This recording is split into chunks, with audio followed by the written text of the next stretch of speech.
उमेश सिंह भंडारी जी, क्षेत्र की सम्रांत जनता, बुजुर्गों, माताओं, बहनों, मेरे नौजवान साथियों, कोटद्वार के अंदर जिस तरीके से उत्तराखंड क्रांति दल की रैली को सफल बनाने के लिए नौजवान, बुजुर्ग और मातृशक्ति सड़कों पर उतरी है, ये संदेश है परिवर्तन का, ये संदेश है उत्तराखंड की उत्तराखंडियत का, ये संदेश है नौजवान बच्चों को रोजगार स्वरोजगार से जोड़ने का, ये संदेश है उत्तराखंड को भ्रष्टाचार से मुक्त कराने का।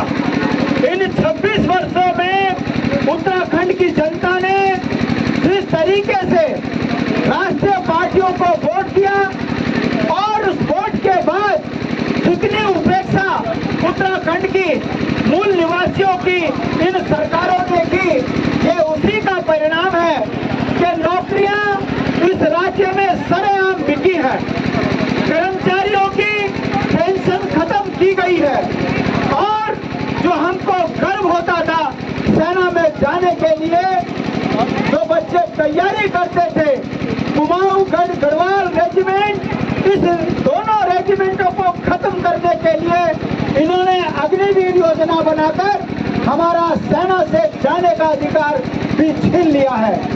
ये विकास इन राष्ट्रीय पार्टियों ने किया है। हम अपने ही राज्य में अब सुरक्षित नहीं है।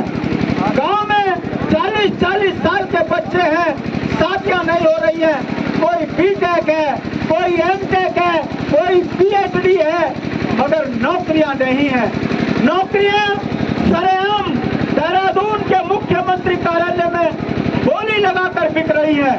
दरोगा बनना है तो 50 लाख, आपको एसडीएम बनना है तो 1 करोड़, क्लर्क बनना है तो 25 लाख। ये बोलियों के कारण आज पूरे उत्तराखंड में पहाड़ी मूल के बच्चों को रोजगार से दूर किया गया है।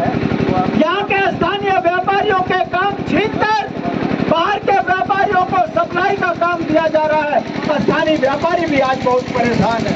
कहने का मतलब इस राज्य के अंदर स्थानीय ठेकेदार परेशान है, व्यापारी परेशान है, महिलाएं परेशान है, नौजवान परेशान है।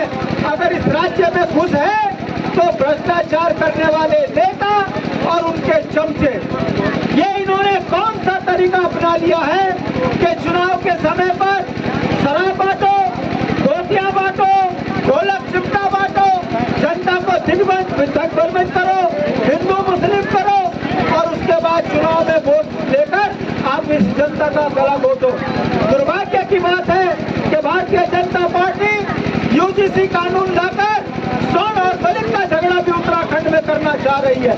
ये देवभूमि है। सनातन संस्कृति में सबके साथ मिलकर रहने का हमारा चरित्र रहा है और जिस राम का नाम लेकर ये सत्ता में आए, ये राम को भी लूट के खा गए।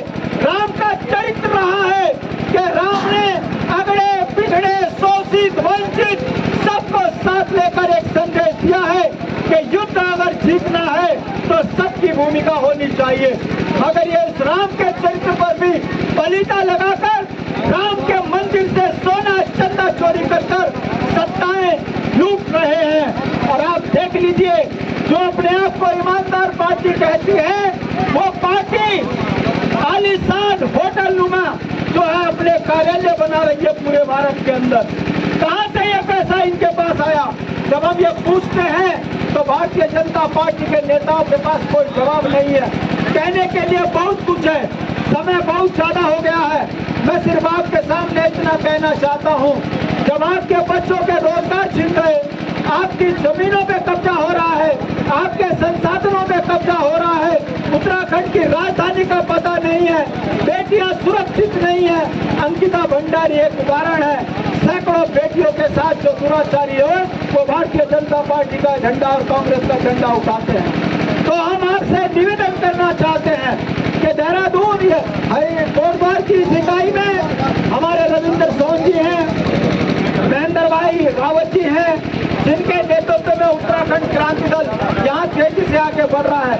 पितृशरण जोशी हैं, डबराल जी हैं, ये वो लोग हैं जिन्होंने संकट के समय पर भी उत्तराखंड क्रांति दल का झंडा नहीं छोड़ा और इनकी मेहनत का ये परिणाम है कि आज पूरे कोटद्वार की मातृशक्ति सड़कों पर उतरकर उत्तराखंडियत के लिए एक उत्तराखंड क्रांति दल को मजबूत करने का प्रयास कर रहे हैं। आपका यह प्रयास सफल होगा। 27 में उत्तराखंड क्रांति दल यदि सत्ता के नजदीक जाएगी तो गांव में किसान को 200 रुपए रोज खेत पे हल लगाने का मिलेगा। जिस महिला के घर में गाय बंधी होगी 200 रुपए उसको भी दिया जाएगा। रोजगार, स्वरोजगार, खनन से लेकर तमाम कार्य उत्तराखंड के मूल निवासी को मिलेंगे। स्थानीय व्यापारियों से हम काम लेंगे। बाहर के ठेकेदार उत्तराखंड के अंदर बड़े ठेके नहीं लेने देंगे। ऐसी बहुत सी योजनाएं हैं।